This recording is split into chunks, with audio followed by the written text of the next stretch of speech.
folks, thank you for joining me again. Back to the original idea, building the platform.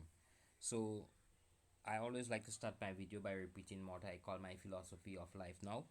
It is simple that we have three things to deal with. We have a mind that we determine.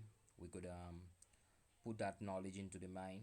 We could build that emotion about what we want about the future. Right now, we have to do it right now, and that is gonna train the cells, which is actually point number two. The cells is what compose the body. So the cells are taking information from that mind and that emotion. So we put the intent and the emotion together and we focus on our future and make it feel like if we are living in the future, so that the cells that are coming from the new stem cells, they are not diversifying into the new cells of the future. They are thinking that they are living in the future and they are actually creating your future. So I take this from Joe Dispenza's talk and other books that I've been reading around the whole idea, and I'm trying to tie it in now to make sense of it all. So the three parts would be: you have intent and emotion. That is really the signal of what you want to signal, and that is happening every day. You have intent and emotion happening every day, but what we have been doing is repeating what has been there consciously or unconsciously, the everyday scenarios, which means that every cell that is now coming from the base of stem cells now towards differentiation, they just basically come back into the same situation. However, if you live in the future with your intent and your heart and your mindset as if you already have that experience, you are telling the new cells that are being created coming out to become differentiated, you are telling them, oh, that's where they are going, that's where they are living, and now they believe that. They don't know, so they believe that. Now when these cells are coming out, they are now being given this information that you are living in this future with all this grandness, all this wonder. No, that's your creation powers. You are creating yourself, and that is what the body is. So the body is literally the expression of the cells, and whatever you express happens to be you. So that's number two, the body. And the third part is nutrition.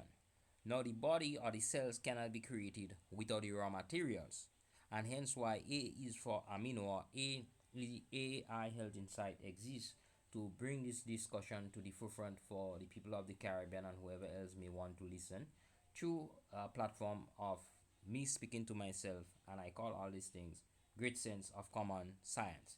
And this common science that I'm speaking about here is simple. If nutrition, if the cells have to be differentiated, first they have to exist, and how they exist is because of the thought process creating the patterns of telling them come out.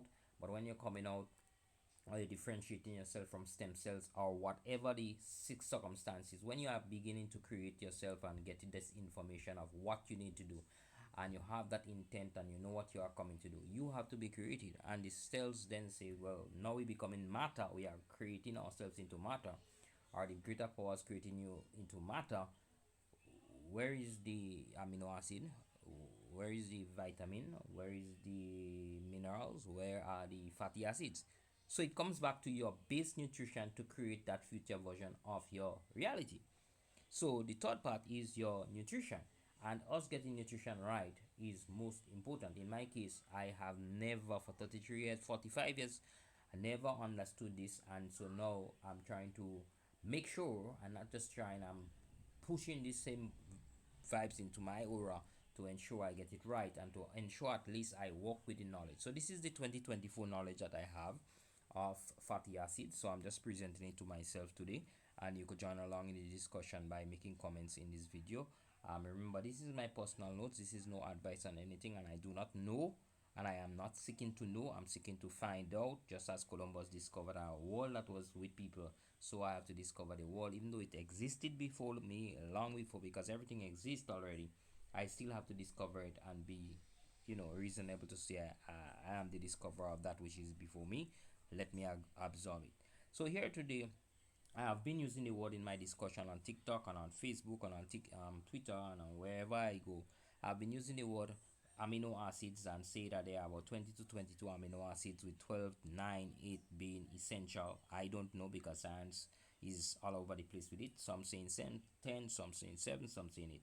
But they are amino acids, they have the name: methionine, valine, tryptophan, so forth and so on. The essential ones, you must put it in your mouth so that they could combine and create that bigger transformer, which we call a polypeptide, a peptide, a protein, Insulin is a good example. That's amino acids joined together, 52 based on our right chain and left chain coming together. We have 52 molecules of amino acids joining together, or compounds of amino acids joining together to make insulin. I guess it's the same for glucagon, GLP-1, GIP. All these things are amino acids. And let's not talk about your skin, your hair, your muscles. Everything is amino acids. Now, when I got a wake up call, I had to stop and think. If everything is amino acids, then amino acids are critical. But then here comes the next part. Amino acids are always combined with fatty acids, and so the body does not take in piece of chicken, fish, meat, egg. The body breaks that down in the digestive acidic stomach, goes to the duodenum and absorb these amino acids.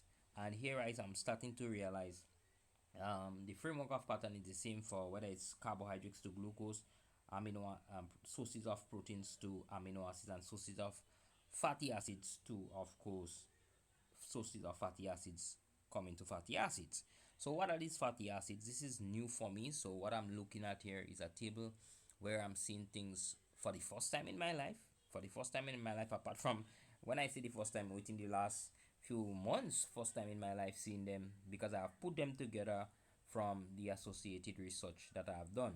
Now, the two that we already know is EPA and DHA. We all know what EPA and DHA, because it has been the supplements that has been pushed on us for the last 100 years.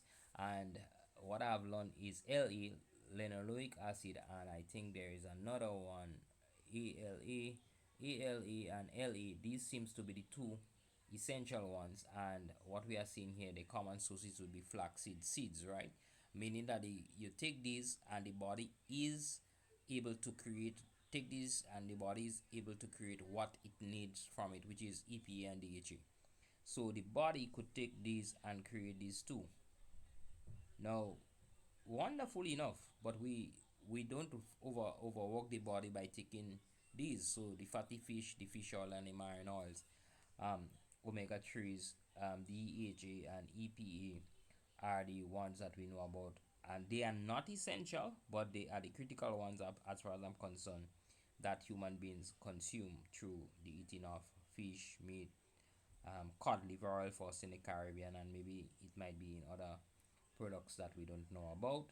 But it is said by science that when you eat those vegetable oils up here, like for vegetable oil, sunflower, corn oil, nuts, flaxseed, chia seed, walnut, they give you what they call the alpha ALA and the linoleic acid ALA and linoleic acid LA. Now, this is good enough.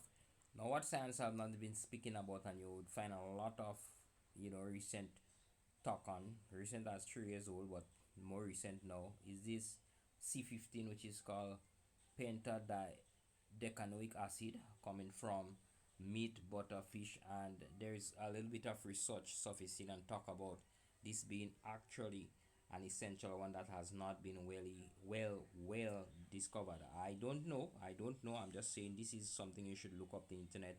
It's just search for C15 on YouTube, if you are that kind of person looking up information, and see what's holding for C15 and its importance. Now, what I've picked up on C15 is something critical. It's quite very useful to listen to the talk about C15.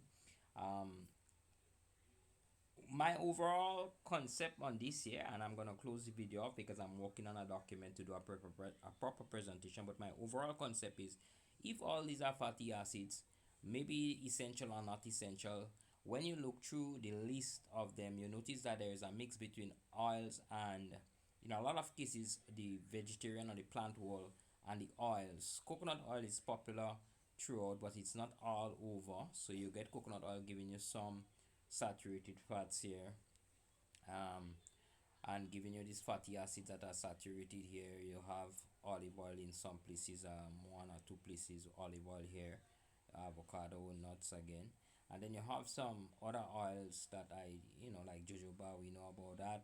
But these here, for a Caribbean person, even flaxseed, chia seed, walnuts, these are, well, not flaxseed so much. I think we had flaxseed around a while, but it's like we have this list of plants that are not indigenous to our countries in the Caribbean. It's not something that we know our ancestors have been using, even walnuts. And more than likely, they are very expensive for us to obtain right now. Um, so how have we been as the Caribbean people living without these great oils and been living for so long? We have 100-year-old centurions even to this time here. They have never heard about some of these seed oils. They have just heard about butter. They have heard about goat milk, cow milk, coconut oil. Um, well, of course, cod liver oil is very much established in the Caribbean as a part of their lifestyle in the older generation. I have friends who are 90. I have to visit them, of course, to have discussion with them to ask them how they're doing. But these are the questions that I have to ask myself, with the list of not knowing and the list of knowing and the list of putting two and two together. How did the Caribbean people not have all this great information? Had things like the omega 3s coming from what I call cod liver oil, had the mackerel, the sardines, the smoked herring, the smoked fish. So they would have been getting some of that.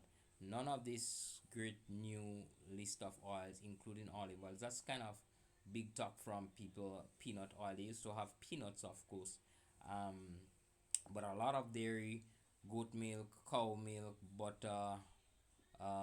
Those things were part of their diet. Fish, of course, lots of different type of fish.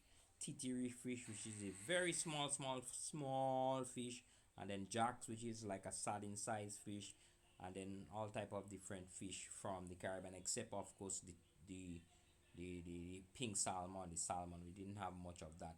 So these are my initial consideration. Please jump across to the website, which is in the link of this video, to have a look at this. And of course, I will be publishing a little bit of my synopsis below this sooner or later. And also there will be another page just listing what we call the amino acids, and so you would have a very good idea of what these amino acids are. Now when you look through this here, just to conclude, butter, ghee, butter, fat, you would start realizing the butter and the dairy and the fat seems to be in a couple of places for those kind of things, with fish of course being the others, but butter, eggs, milk, dairy seems to be in some of the places. I'm kind of surprised eggs are not showing up as throughout, and it is instructive for us to think about it, why eggs is not showing up as some of the common sources. I need to refine the list and find out some of this information. Thank you for viewing. Join if you're interested in subscribing to this channel. I am a Caribbean person, normal person, trying to figure out my way and to write myself a story so that when I come back, I do not have to go and wonder what I should eat. This guy is saying that I am writing my own book, my own story, and I think everybody should maybe take a page of this kind of information, write what is instructive for them and their health, so that when you return, you do not have to go and listen to the umpteen amount of this is not good for you and that is good for your stories. For example, our coconut oil has been messed up in the Caribbean in the holidays because of some people walking into the Caribbean and telling us coconut oil is not good to drink, or milks from Guyana. All cows die. Same thing happened, I guess, to Jamaica and the Caribbean, because they told us beef and these things were not good to eat and not so forth and so on. No research to prove this, but we have been falling to that. If you write your own story, not only you, your kids, your family would have that which is established by not science, not just science, but by the anecdotal empirical evidence of longevity through the human beings who lived this kind of lifestyles. We're speaking about our grandparents in the Caribbean, not eating all this refined high carbohydrate diet, which we believe they were eating. They were eating plant-based diet. They did have starch. They do eat starch. They had starch, but more than likely they would have been living on also a very good protein-based and bone-based diet. Of course, I know a lot about the bone-based diet within the Caribbean people. Always drinking a soup, a bone soup, and that is instructive for us to start re-looking as to assisting our health. What is in those bone soup? And this is where I would leave you here today. Thank you for viewing, and join the subscription for my subsequent videos, jump across to here so that you'll be able to get a copy of this list.